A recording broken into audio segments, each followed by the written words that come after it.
도스토옙스키 작품의 주요 주제는 사실 많은 것들을 말씀드릴 수 있습니다.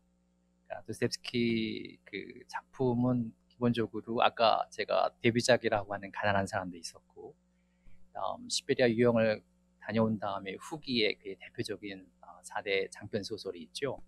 쥐와 벌, 백치, 악령, 까라마초프의 형제들입니다. 물론 5대 장편 소설에서 미성년을 하나 더 추가하기도 합니다.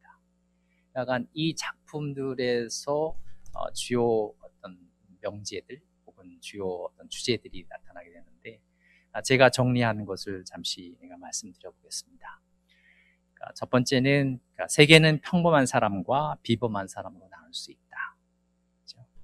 어디서 많이 들어보셨을 것 같습니다. 쥐와 벌에서 나오는 명제입니다. 또 만인은 만인에 대해서 죄가 있다. 이것도 어디서 많이 들어보셨을 텐데, 쥐와 벌 혹은 까라마초프 형제들에서 나옵니다. 세계로 들어가는 입장권을 신에게 정중히 반납한다. 까라마초프 형제들에서 사실은 둘째 아들 이반이 하는 얘기죠. 아름다움이 세계를 구원한다. 백치에서 나오는 명제입니다. 러시아 민족은 신을 잉태하는 민족이다. 사실 이것도 백치에서 나오기도 하고, 그 작품의 곳곳에 인물들, 주인공들의 인물을 통해서 얘기가 됩니다. 신이 없으면 모든 것이 허용된다.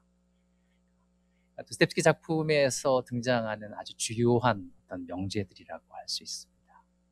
이런 명제들뿐만 아니라 또 하나 제가 오늘 이 시간에 여러분하고 잠깐 살펴보고 싶은 것은 사실 변증법 대신 삶이 찾아온다라는 이 명제를 살펴보고자 합니다.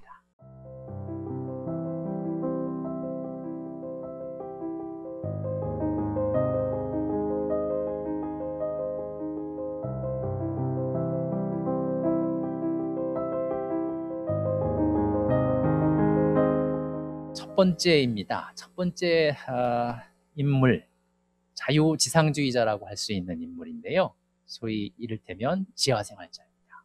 그의 1864년 작품 지하로부터의 수기에서 나타나는 1인칭 화자입니다. 이 사람은 사회주의와는 구별되는 자유주의자로 향한 어떤 자발적 운둔형의 인물입니다. 이 사람은 원래 하급 관리였는데 먼 친척이 유산을 줬어요. 그래서 유산을 이제 주니까 그걸 물려받고 나서 그만둡니다. 그만두고서 지하에 들어가 살고 있는 거죠. 그러면서 이 사람이 이런 얘기를 합니다. 내가 보기에 2 곱하기 4는 철면피기 외에 그 아무것도 아니다.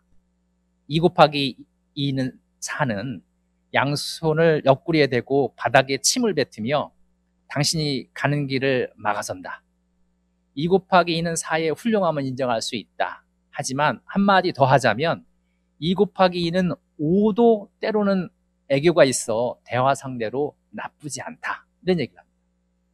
2 곱하기 2는 4? 그렇지. 그러나 2 곱하기 2는 5도 될 수 있다는 걸 주장하는 거예요. 지하생활자가요. 그 다음 또 이런 얘기를 합니다. 당신은 계몽되어 교양을 가진 인간, 한마디로 미래의 인간은 자신에게 이익이 되지 않을 것을 뻔히 알면서도 욕망할 리가 없다. 이건 수학이다 하고 내게 반복한다. 하지만 100번 되풀이하건대 인간이 의도적으로 해롭고 어리석을 뿐더러 바보 같은 것을 원하는 경우가 딱 하나 있다.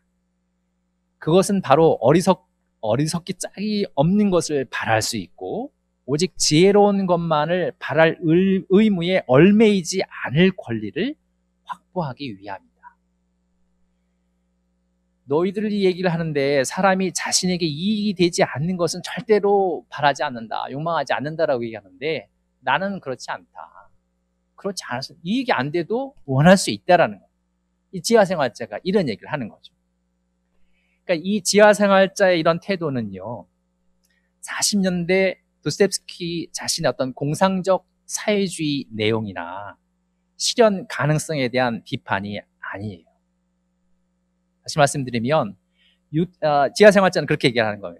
유토피아를 실현하고 싶으면 실현하고 모두가 행복해질 수 있으면 행복해지면 된다라고 하는 거예요. 다만 자신은 그런 것을 전제로 해서 그런 것에 휩쓸리지 않겠다는 주장입니다.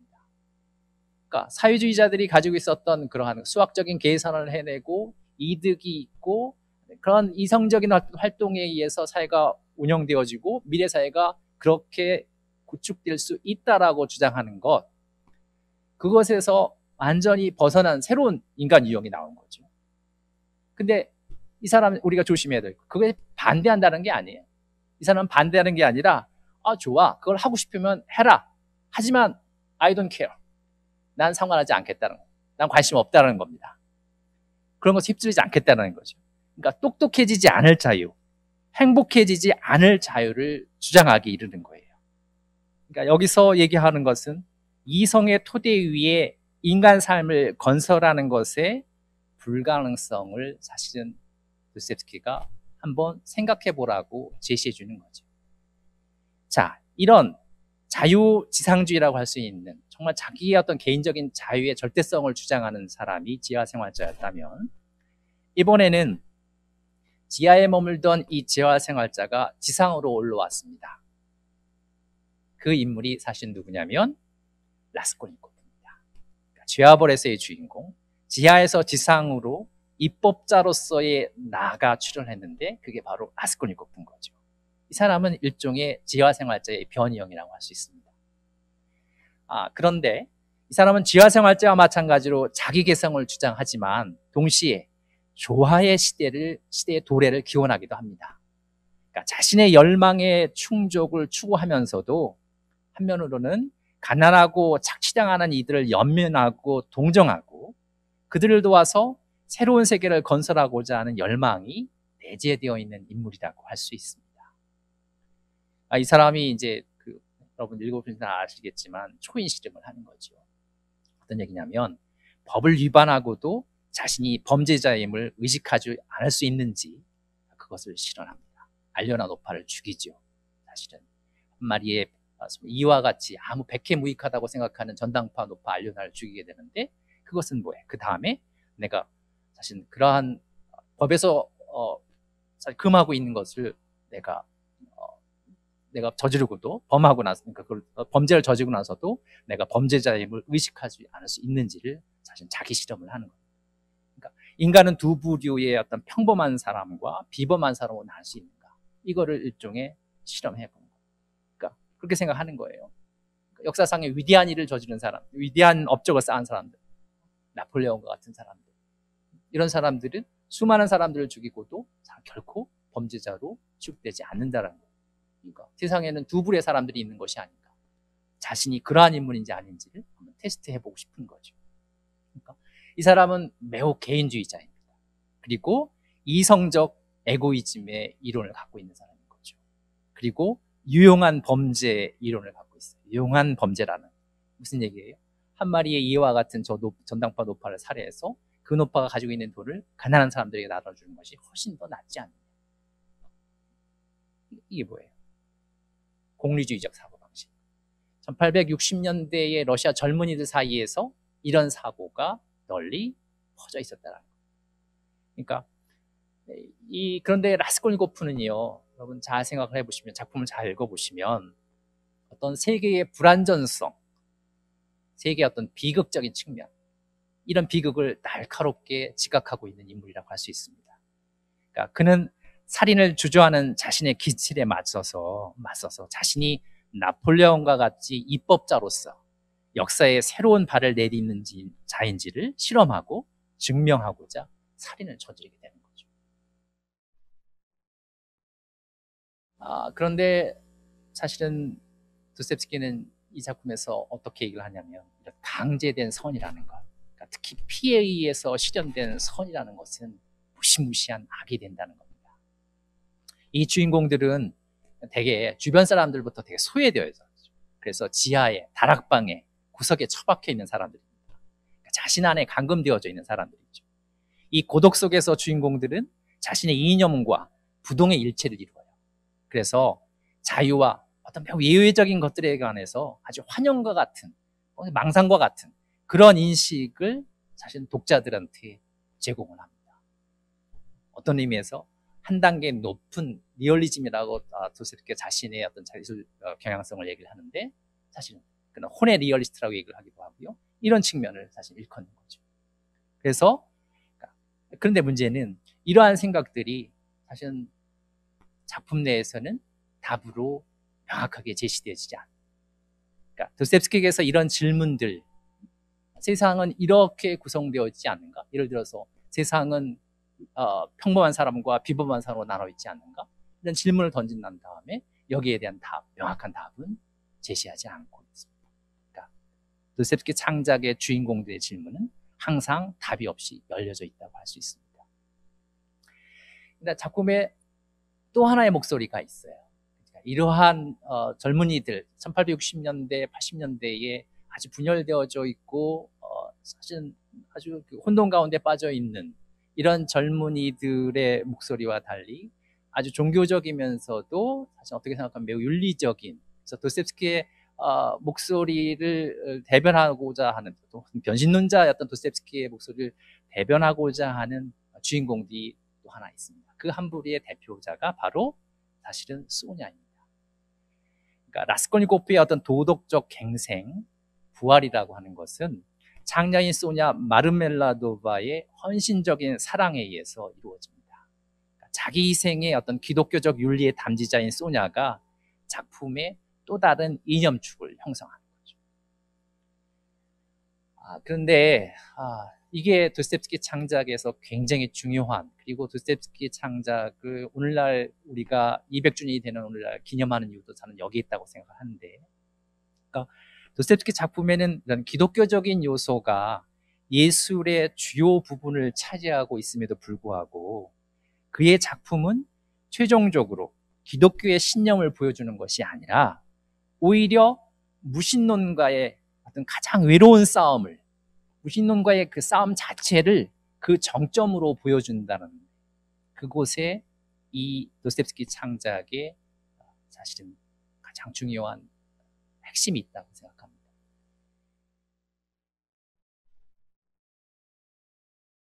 이런 무신론과의 어떤 투쟁이 사실은 도스토옙스키 창작의 어떤 정점에 있다고 말씀드렸는데, 그것의 하나가 여기 다음에 보시는 인신론과 니힐리즘이라고 할 수 있습니다.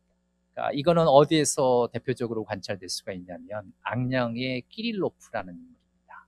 제가 잠시 설명을 드렸던 것 같은데요, 2부에서요. 이 앙령의 키릴로프의 주장은 뭐냐면 인간의 자유의 어떤 도덕적 의미가 순전히 어떤 선택의 권력으로 충족될 수 있다고 한다면, 자신 앞에 놓여 있는 여러 선택지 가운데 하나를 선택할 수 있는 사람은 자유롭다고 할 수 있다. 인간의 어떤 인간은 자유적 존재이다라고 했을 때, 그런 인간의 자유라는 것의 어떤 도덕적 의미를 찾는다고 한다면 내가 선택하는 데 있다. 자신 앞에 있는 여러 가지 선택지 가운데 하나를 선택할 수 있다면 나는 자유로운 존재라고 얘기를 할 수 있다라는 거죠. 그런데 이 자유는 이미 그 선택지들의 필연성에 얽매여 있기 때문에 인간은 결국 그 필연성에 속박되는 것이 인간의 실존 그 자체라는 거예요. 이미 놓여져 선택지의 필연성이 얽매여 있어요. 그렇다면 그것은 이미 속박된 속박된 것이고, 인간의 실존이 그 자체가 그러하다라는 거죠. 그러니까 인간이 자신의 실존을 용납하는 것 외에 아무것도 할 수 없다면 어떻게 인간이 전적으로 자유롭다고 할 수 있는가? 자유의 궁극적인 한계가 가지는, 자유의 어떤 궁극적인 한계까지 밀고 나갈 때 그 끝지점이 결국 존재론적인 자살이 되는 거다. 존재론적인 자살이 될 수밖에 없다라고 키릴로프가 주장합니다. 그러니까 인간의 궁극적인 자유는 어디에서 찾아진다? 선택할 수 있는, 인간의 실존 가운데 주어져 있는 선택지 가운데 하나하나를 선택하는 데 있는 것이 아니라 사실은 그거를 뛰어넘어서 그 뒤에 있는 것까지 사실은 초극할 수 있어야만이 진정한 자유에 도달할 수 있다는 걸 주장하는 겁니다. 그에 대해서 사실은 이 키릴로프가 어떤 주장이 갖고 있는 문제점은 뭐냐면, 자신의 실존을 주어진 사실, 실제로 보지 않고 자유로운 동의와 자기 확신으로 확신할 때 빚어지는 비극이라고 할 수 있습니다. 그러니까 왜냐하면 인간은 실존적 필연성에서부터 벗어날 수 없는 존재이기 때문입니다. 키릴로프의 주장은 실존적 필연성을 무시하고 자기 확증적 자기 해방을 추구하는 것일 뿐인 거죠. 이 논의가요 매우 철학적이잖아요. 그렇죠? 매우 실존주의적인 어떤 논의라고 할 수 있습니다. 그러니까 도스토옙스키의 작품은 제가 아까 뭐라고 말씀드렸냐면 크리티컬 리얼리즘. 그러니까 러시아 당대의 1860년대에서 80년대까지 19세기 후반의 러시아 사회의 모습을 고스란히 담아낸 비판적 사실주의 문학이라고 말씀을 드렸는데 그뿐만 아니라 여기서 지금 보시는 바와 같이 주인공들의 인물이 끊임없이 철학적인 질문을 던집니다. 형이상학적. 이건 사실은 존재론의 문제, 인간의 신의 문제, 인간의 문제, 인간에게서 자유의지의 문제, 이 문제를 제기를 하고 있는 거예요. 그러니까 실존 문학이 가질 수 있는 특징을 사실은 도스토옙스키 작품이 고스란히 또한 띄고 있습니다. 나중에 사실은 까미를 비롯해서 프랑스에서 실존주의 문학가들이 도스토옙스키를 굉장히 좋아했었던 이유도, 높이 평가했었던 이유도 이 작품들이 가지고 있는 그런 특성들 때문이었겠죠. 그러니까 도스토옙스키의 경고입니다. 도스토옙스키는 인간의 완전한 존재론적 자유를 행사하는 유일한 길이 자살이라면 결국 자유는 그 뒤에는 허무주의로 귀결될 수밖에 없다라고 말을 하고 있습니다. 자, 이번에는 그거 말고 또 다른 이러한 허무주의를 극복하는 또 다른 하나의 축이 있습니다. 이게 아까 제가 뭐라고 말씀드렸냐면 소냐를 말씀드렸었잖아요. 이게 아까 제가 잠시 말씀드렸던 쥐아벌의 마지막 에필로그에 나오는 인용문입니다. 그들은 말을 하려 했으나 할 수가 없었다. 눈물이 그들의 눈에 맺혔다. 그들은 둘 다 창백하고 여유였었다. 이제 시베리아 유형을 가서 그곳에서 지냈으니까요. 이들의 어떤 젊은이들 상황입니다. 그러나 이 병들고 창백한 얼굴에는 새로워진 미래의 아침 노을이, 새 삶으로의 완전한 부활의 서광이 이미 빛나고 있었다. 사랑이 그들을 부활시켰고 두 사람의 마음은 서로에게 생명의 무한한 셈을 간직하고 있었다. 쭉 넘어뛰겠습니다. 변증법 대신에 삶이 찾아왔으며 따라서 의식 속에서도 완전히 다른 무언가 형성이 되어야만 했다. 라스콜니코프, 세계는 평범한 사람과 비범한 사람으로 나눌 수 있고 사실은 그러한 생각, 그래서 내가 사실 그러한 사람이 될 수 있는지 없는지를 실험을 했고 그래서 노파를 죽였었던 거죠. 근데 나중에 보니까 이러한 생각들이 갖고 있는 위험을 깨닫게 된 거죠. 결국 뭐예요? 시베리아에서 꿨었던 사실은 꿈의 이야기가 있습니다. 모든 사람이 라스콜니코프가 어느 날 꿈을 꿨는데 모든 사람이 선모충에 감염되어서 자기만이 옳다라고 생각하는 거예요. 그래서 결국 나중에 만인에 대한 투쟁이 벌어지게 됩니다. 그러니까 이러한 그 당시 러시아의 젊은이들이 가지고 있었던 이데올로기들, 많은 관념들, 그런 것들이 자기 스스로가 옳다라고 주장하게 될 때 사회는 어떻게 돼요? 사회는 분열되고 파괴될 수밖에 없는 거예요. 그래서 만일에 대한 투쟁이 벌어졌을 때 이것이 가져올 수 있는 사실 결과를 사실 도스토옙스키가 꿈을 통해서 보여준 거죠. 그때 이거를 포기하고 내려놓게 되는 겁니다. 그때 라스콜니코프가 이 이론을 내려놓았을 때 소냐의 사랑이 들어오게 되고 두 사람이 사랑의 감정을 느끼고 다시 갱생하는 장면이 바로 이 인용입니다. 그리고 화자는 마지막에서 변증법 대신에 삶이 찾아왔다라고 전달해주고 있는 거죠. 그러니까 도스토옙스키에게서 변증법이란 삶의 구체성과 역사성을 상실한 관념적인 이론 체계 전반을 지칭하는 개념이라고 이해할 수 있겠습니다. 그러니까 라스콜니코프, 키릴로프와 같은 특정 관념에 도취된 젊은이나 스타브론킨과 같은 어떤 사상도 받아들일 수 없는 리얼리스트에게 도스토옙스키는 사실은 삶의 신선한 공기가 필요하다라고 시작합니다. 이게 포르피리라는 사실 라스콜니코프를 신문하던 예심 판사가 라스콜니코프에게 해주는 말이죠. 그러니까 삶의 인식은 삶 자체보다 중요하며 행복의 법칙에 관한 지식이 행복 자체보다 더 귀중하다라는 말은 오만한 말이며 이것과 투쟁해야 된다고 주장합니다. 이 말이 나오는 작품이 바로 사실 도스토옙스키의 우스운자의 꿈이라는 작품입니다. 악령을 발표하고 나서 까라마조프가 형제들로 넘어가기 전에 작가의 일기라는 그 작품이 있는데 그곳에 포함되어져 있는 단편 작품 우스운자의 꿈입니다. 여기에 이 작품 이야기는 무슨 얘기냐면요. 11월 어느 밤거리에 사실 굉장히 춥잖아요. 러시아가 매우 춥습니다. 페테르부르크는 모스크바보다 지금 더 추운 것 같습니다. 그곳에 8살 소녀가 밤거리에서 병든 엄마를 도와달라고 청을 합니다. 이 청년에게. 근데 이 소녀의 청을 물리쳐요. 들어주지 않습니다. 왜냐하면 자기가 오래전부터 권총 자살하기로 사실 마음을 먹고 있었거든요. 그래서 권총까지 집에다 사다 놨습니다. 그래서 이제 집에 돌아가면은 자기는 권총으로 죽을 텐데 내가 이 소녀를 도와주는 게 무슨 의미가 있나 싶어서 집에 들어간 거죠. 근데 집에 들어가서 자살을 시도를 하는 거예요. 그런데 참 우연찮게 꿈을 꾸게 됩니다. 유토피아에 가게 되는 거죠. 가서 유토피아에 가서 자기가 생활을 하다 보니까 결국 그 유토피아가 타락하게 됩니다. 그러니까 어떤 농담이나 희롱이나 또는 한담 속의 거짓이나 어떤 욕정이나 뭐 이런 것에 의해서 결국 유토피아는 타락할 수밖에 없다라는 그런 세상은 유토피아는 불가능하다는 것을 깨닫게 됩니다. 그래서 마지막에 이런 얘기를 합니다. 그런데 이것은 수십억 번이나 반복되고 읽은 오래된 진리인데 실은 잘 정착되지 않았다. 삶의 인식은 삶 자체보다 중요하며 행복의 법칙에 관한 지식이 행복 자체보다 귀중하다는 말. 이 말과 투쟁하지 않으면 안 된다. 그리고 내가 투쟁하겠다.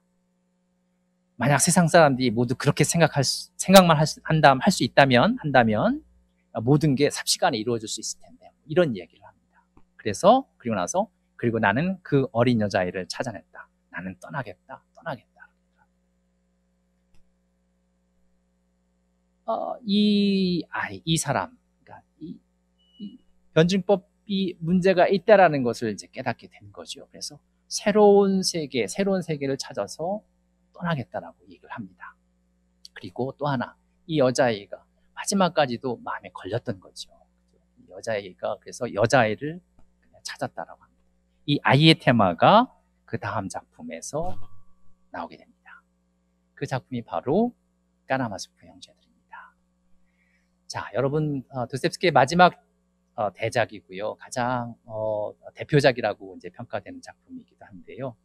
제가 오늘 너무나 유명한 작품이고 너무나 많이 연구된 작품인데 여러분과 함께 나누고 싶은 어떤 질문이 하나 있었습니다. 그건 뭐냐면 마지막 역시 에필로그에서 까라마조프 만세를 외치게 됩니다. 그러니까 마지막에 그 일류샤라는 조그만 소년이 있었는데 이 소년이 죽게 되죠. 그리고 이 일류샤를 둘러싸고 있는 12명의 친구들, 그와 함께 까라마조프 형제들의 셋째 아들인 알류샤가 함께 이들의 이제 그 장례를 치러줍니다. 치러지고 난 다음에 마지막 부분에서 아이들이 까라마조프 만세를 외칩니다. 저는 이 만세의 의미가 한동안 매우 궁금했습니다. 왜 까라마조프 만세를 외칠까? 왜냐하면 이 작품에서 까라마조프 집안이 그렇게 좋아 보이지 않거든요. 매우 긍정적으로 묘사된 어떤 그런 집안이 아닙니다. 제가 여기 밑에 써놨습니다만 까라마조프 신의 집안에는 어떤 지독한 정의염이 뿌리내리고 있습니다. 일반적으로 이 까라마조프 신화라고 얘기를 하는데 이 단어는 사실은 까라마조프적인 기질 이렇게 번역할 수가 있을 겁니다. 근데 대개는 보통 그 방탕이나 유욕 등을 지칭을 하지요. 근데 육체적인 그러한 호색한의 기질 외에도 삶에 대한 욕망과 열정, 신에 대한 광신에 가까운 사랑, 특히 한 편의 극단에서 다른 편의 극단까지를 그 내부에 담아낼 수 있는 드넓은 어떤 천성을 의미하기도 합니다. 그러니까 전반적으로는 사실은 이 까라마조프 집안에 대해서 긍정적인 평가를 할 수 없음에도 불구하고 작품 마지막에는 까라마조프 만세라고 이렇게 부르면 이 장면, 이 뜻이 무엇일까? 나름대로 굉장히 궁금했습니다.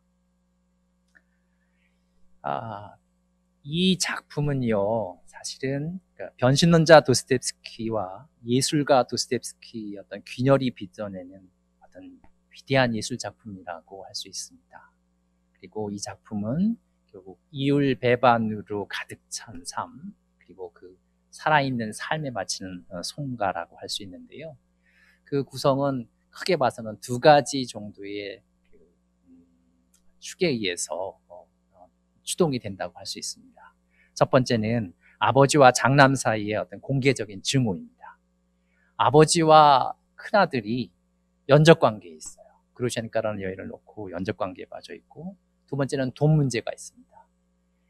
그러니까 드미트리의 어머니가 모친이 돌아가시면서 사실 유산을 남겨놨는데 그 유산을 아버지가 관리하고 있는데 이 유산 문제를 가지고 사실은 둘이 다툼을 벌이고 있습니다.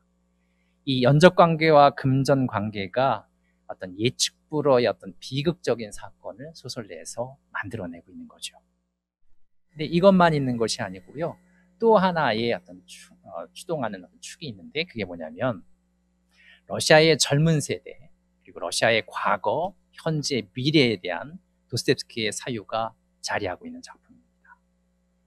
이 작품에 등장하는 세 사람의 주인공이 있는데요. 드미트리, 이반, 알료샤입니다. 서다들 드미트리는 작가 도스토옙스키가 아까 말씀드렸던 죽음의 집의 기록, 자기 유형 생활을 기록했었던 작품인데 그곳에 실제로 이야기를 합니다. 그곳에서 부친 살해를 해서 죄명을 가지고 온 죄수가 있었습니다.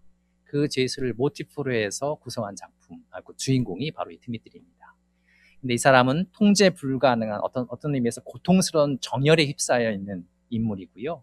그리고 동시에 인간의 죄책과 책임의 문제를 묻습니다. 인간의 죄라는 것, 그것에 대한 책임을 누가 어떻게 감당해야 되는지 이 문제를 묻습니다. 이 사람은 한편에서는 쉴러의 시에서와 같은 어떤 미에 대한 이상에 대한 갈망을 갖고 있는 인물이고, 동시에 아까 말씀드렸던 것처럼 소돔의 타락과 마돈나의 이상을 동시에 품고 사는 넓은 가슴의 러시아적 성격의 소유자라고 할 수 있습니다. 이게 이제 까라마조 푸시나라고 아까 제가 말씀드렸을 때 이 인물을 염두에 두고 말씀드린 겁니다.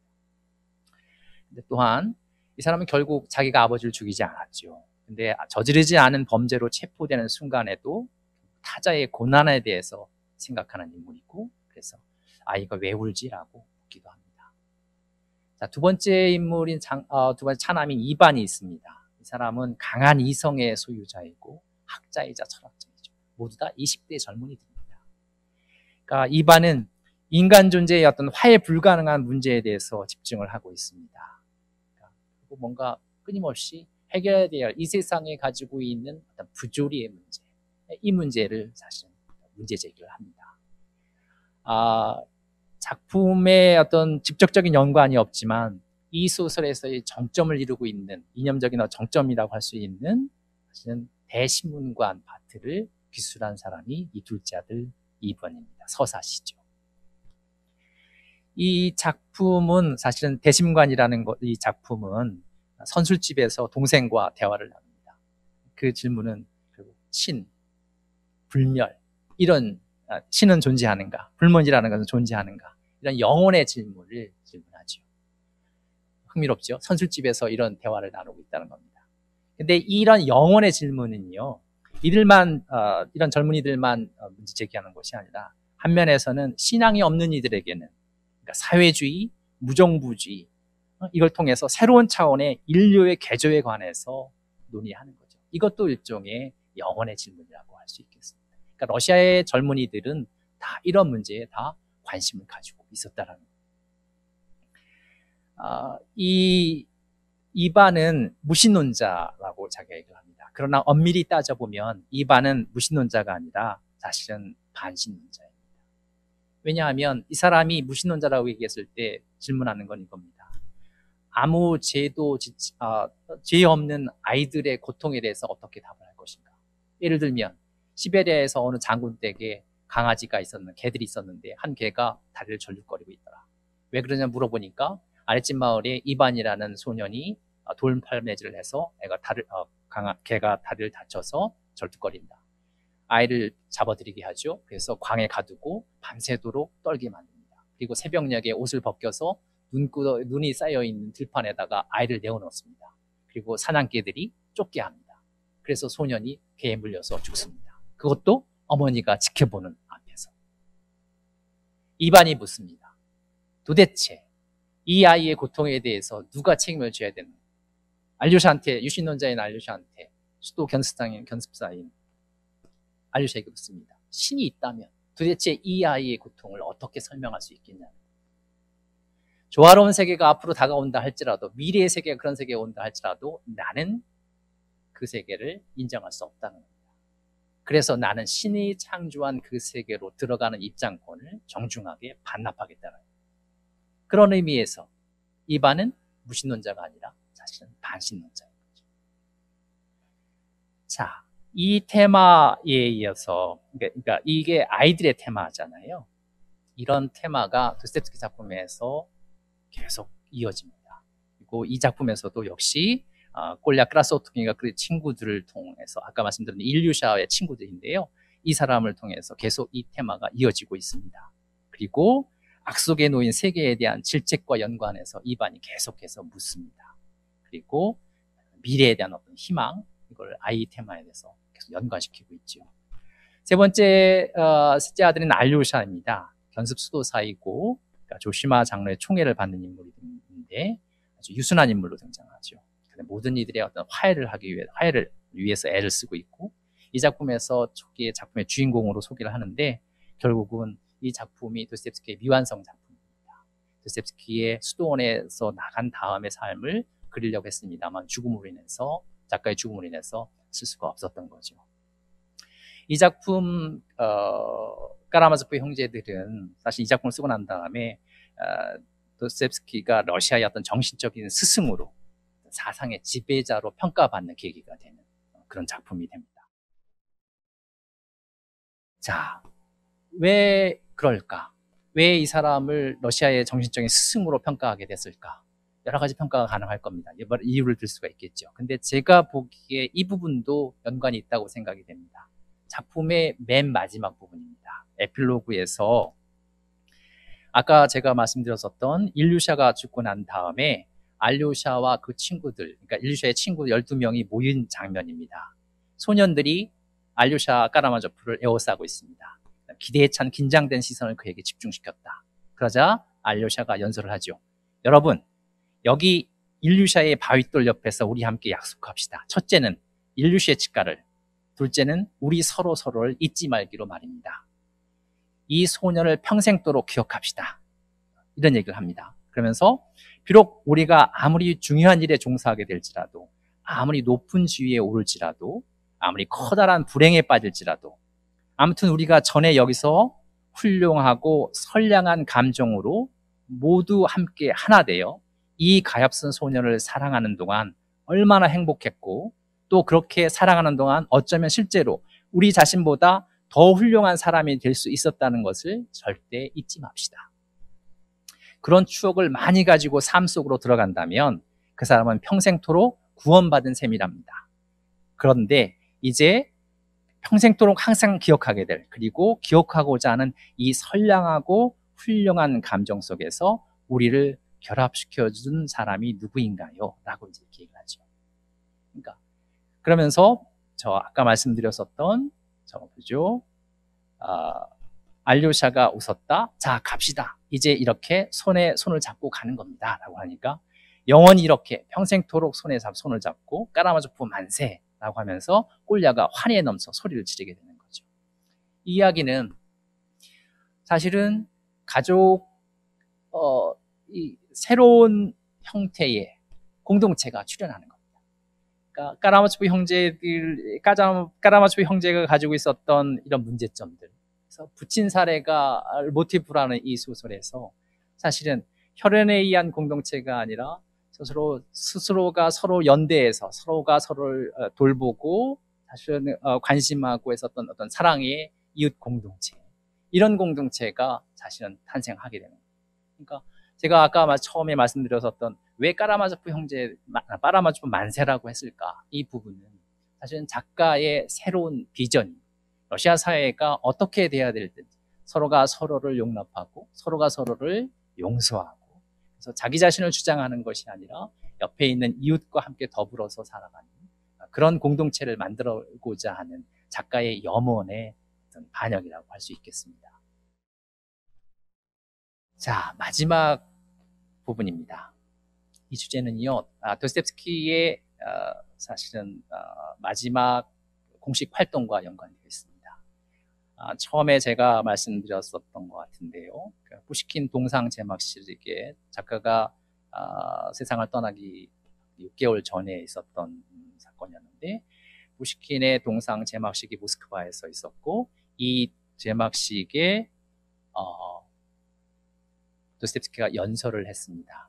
이 연설의 내용은 사실은 푸시킨에 관한 이야기였던 거죠. 그러니까 푸시킨을 아주 깊은 이해력을 갖춘 사람이었었고, 푸시킨은 예언자적인 선견력을 가지고 있었던 사람이었고, 동시에 민족적인 어떤 천재의 가장 높은 사명을 이야기했었던 그런 작가였다라고 도스토옙스키가 얘기를 합니다. 그런데 이런 푸시킨에 대한 도스토옙스키의 평가가 사실은 그런 이야기를 했을 뿐만 아니라 동시에 자기의 생각을 이 연설 속에 집어넣습니다. 그러니까 푸시킨과 그의 작품에 관한 생각 속에 자신의 마음속의 생각들, 즉 유럽식으로 교육받은 인텔리겐차들, 일종의 러시아의 방랑인 세대, 아버지 세대라고 할 수 있는, 아까 우리가 스테판 베르호벤스키에서도 봤을 텐데요. 그러한 세대들의 어떤 운명에 대해서 얘기를 하고, 또 그들이 러시아와 러시아 민족에 대한 태도에 관해서 얘기를 하고, 동시에 뛰어난 자질을 갖고 있는 사실 러시아 여인들에 관해서도 얘기를 하고, 러시아 미래의 운명 등에 대해서도 이 연설문 속에 포함시켜서 얘기를 합니다. 그러니까 이 연설은 실제로로 도스토옙스키 자신의 인형을 표현한 일종의 유언이라고도 할 수 있겠지요. 그런데 문제는 이 연설을 했을 때 도스토옙스키가 연설을 하는데 할 수가 없는 거예요. 너무나 수많은 사람들이 홀을 메우고 몇백 명의 사람들이 와가지고 박수를 치고 하면서 연설문을 한 페이지만 넘길 때 박수 소리 때문에 끊어서 읽을 수밖에 없었습니다. 이 연설이 끝나고 난 다음에 자기 아내에게 쓴 편지를 제가 가져왔습니다. 내가 홀에 나갔을 때 박수 소리가 너무 우렁차게 울려서 오랫동안 읽을 수가 없었어. 환호와 열광, 이 모든 것은 까라마조프 형제들 때문이야. 그러니까 자기가 이 사람들이 까라마조프 형제를 읽고 와서 자기에게 이런 반응을 했다라는 거죠. 내가 읽기 시작했을 때 페이지마다 박수 소리 때문에 멈춰야 했어. 내가 마지막에 사람들이 전 세계적인 단합에 관해서 선언을 했을 때 홀은 마치 히스테릭에 빠진 듯했고, 함성과 환희의 울음소리, 또 내가 연설을 마쳤을 때 모르는 사람들이 울음을 터뜨리고 흐느꼈고 서로 부둥켜 안고 서로 더 이상 미워하지 않겠다고 맹세를 했다오. 실제로 두 노인이 나를 붙잡아 세웠어요. 그래서 뭐라고 얘기를 하냐면, 우리는 20년 동안 적이었어. 그래서 서로 말도 섞지 않았습니다. 그런데 오늘 우리는 포옹을 했고 화해를 했어요. 당신이 화해를 하게 한 것이요, 당신이 우리의 성인이요, 예언자이시요, 얘기를 했어요. 뚜르게네프, 도스토옙스키와 계속 불화했었던 이 러시아의 작가 뚜르게네프도 도스토옙스키에게 다가와서 눈물을 흘리면서 껴안았다라고 얘기를 합니다. 그러니까 결국 푸시킨에 관해서 이야기를 하던, 푸시킨에 관한 연설을 하던 도스토옙스키의 말은, 그러니까 결국 푸시킨이 사실은 러시아의 예언자였었다라고 얘기하면서, 푸시킨을 러시아 예언자라고 얘기했었던 이 말이 결국 사람들은 푸시킨에 향한 말이 아니라 도스토옙스키 자신에 관한 말로 받아들였었던 거죠. 그러니까 도스토옙스키는 사실은 러시아의 운명에 관해서, 러시아에 나갈 길에 관해서 얘기해 주던 사실 일종의 예언자였던 거죠. 제가 오늘 이 도스토옙스키의 기념 강연을 준비하면서 이런 도스토옙스키를 기념하는 것이 오늘 우리 시대에 어떤 의미가 있을까, 한국 사회에서 어떤 의미가 있을까, 그런 부분을 좀 더 생각하게 됐습니다. 도스토옙스키가 사실은 우리가 살펴봤던 것처럼 공산혁명의 에너지가 축적되던 19세기 후반의 러시아 사회를 바라보고 사실은 경고의 목소리를 냈다라고도 할 수 있을 텐데요. 그런 작가의 예언자적인 시선이 사실은 오늘 우리 시대를 향한다면 작가는 우리에게 어떤 말을 건넬 것인가? 이것이 저한테 궁금했습니다. 이제 우리 사회에서는 개인의 자유라는 것, 또는 평등, 정의, 공동체, 이런 이념들, 심지어는 타자에 대한 사랑, 이런 굳건한 이념도 이데올로기 취급을 하는 거지요. 그래서 더 이상 그 소중한 가치와 의미를 상실하는 것은 아닌지.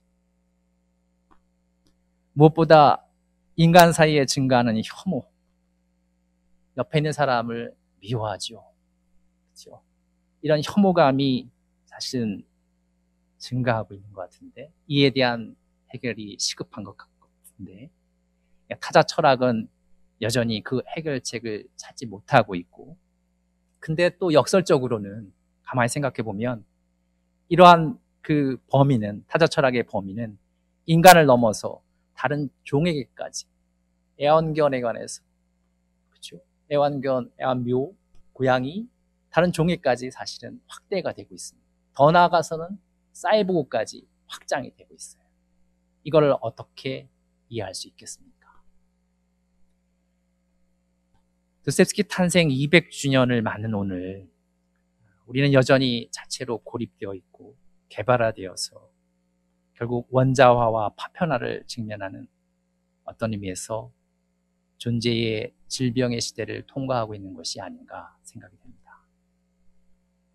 타자와 공동체에 대한 진지한 성찰과 비판, 그리고 그 해결의 씨앗을 품고 있는 도스토옙스키의 작품 읽기는 그래서 오늘 우리에게 여전히 유효하다고 생각합니다. 예, 고맙습니다.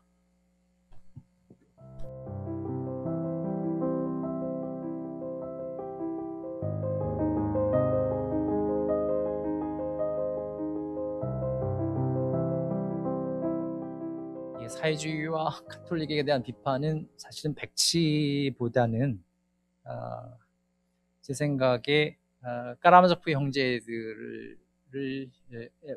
형제들에 나타나고 있다라고 할 수 있겠습니다. 특히 사실은 대신문관 파트가 그 이야기인데요. 여러분 20페이지 남짓되는 그 짤막한 서사시인데 꼭 한번 읽어보시기를 권합니다. 그 작품의 이반이 쓴 작품인데 예수 그리스도가 16세기에 스페인에 다시 내려오셔서 추기경과 사실은 논쟁을 벌이는, 그러나 사실은 예수 그리스도께서는 한 말씀도 하시지 않고 추기경 혼자서 사실은 독백으로 이루어지는 그런 아주 뛰어난 작품입니다. 예술적인 측면에서 사상적인 깊이에 있어서 굉장한 사실 세계 문학에서 아주 걸작이라고 평가할 수 있는 작품인데, 그 부분에서 가톨릭에 대한 사회주의에 대한 어떤 입장 같은 것을 읽을 수 있다고 생각합니다. 그런데 한면에서는요, 물론 도스토옙스키가 가톨릭에 대해서 비판적인 입장을 가졌지만 그거는 작품의 표면적인 층위에서만 나타난 것이고, 그보다는 더 본질적으로 인간 어떤 전체주의가 가질 수 있는, 그러니까 가톨릭으로 대표되어지는, 그래서 그리스도를 상실하고 인간에 대한 어떤 사랑과 인간의 자유에 대한 어떤 그 고려보다는 물질적인 혜택과 물질적인 어떤 혜택, 그리고 번영, 그리고 사회 질서, 이런 것만을 추구하는 어떤 중시하는 어떤 사회가 궁극적으로 인간이 기본적으로 누릴 수 있는, 가져야만 하는 인간의 자유의 이런 것들을 억압하는 토대에서 건설되어졌을 때 갖는 문제점을 지적하는 작품이라고 한다면, 단순히 이 작품은 가톨릭에 대한 어떤 그 비판이 아니라, 혹은 교황제도나 추기경제도가 갖고 있는 그것에 대한 비판이라기보다는 다시 아까 말씀드린 것처럼 전체주의 사회가 가질 수 있는 위험에 대한 경고라고 보는 것이 더 적합할 것 같습니다. 저는 작품을 읽으면서 혹시 이것이 그 이후에 오게 되는, 그러니까 도스토옙스키가 떠나고 난 다음에 한 세기 뒤에 오게 되는 러시아의 공산사회, 사회주의 사회에서의 어떤 모습을 예견한 것이 아닌가 하는 생각도 사실은 하게 하게 되었습니다. 그 정도면 답이 되는지 모르겠습니다. 네, 감사합니다. 이상으로 도스토옙스키 탄생 200주년 기념 강연 박종선 교수님 초청 강연을 모두 마치도록 하겠습니다. 감사합니다.